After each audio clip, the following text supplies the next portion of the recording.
You know Samuel Beckett as the man who wrote Waiting for Godot, a play where two men wait under a tree for someone who never arrives.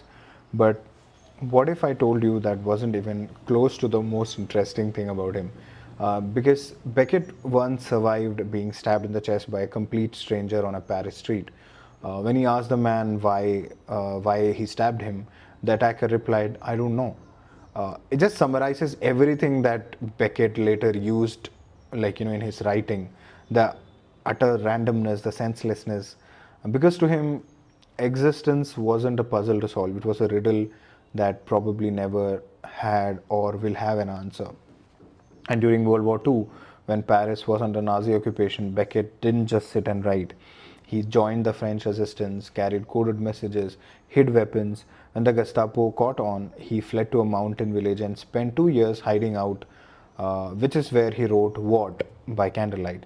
And yet, he never turned his life into legend. He hated talking about himself. And when he won the Nobel Prize in 1969, he didn't show up. No speech, no photos, just silence. But what's even more interesting is that Beckett was obsessed with failure, not success. His characters don't grow, they collapse, they spiral, they loop endlessly, and that's the point. His most famous line isn't hopeful, it is this: ever tried, ever failed, no matter. Try again, fail better.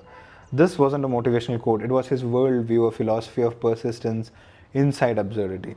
And when you look at Godot or Endgame or Crap's Last Tape or even The Unnameable, you'll realize something eerie. His stories aren't about death, they're about living after meaning is gone. His characters eat, speak, wait, but they don't really know why they do any of it. And Beckett didn't think that was tragic. He thought that was the truth. So yeah, scroll past the reels, the summaries, the nihilism aesthetic, because Beckett isn't a vibe. He's a mirror, one that asks, if nothing matters, what will you do anyway?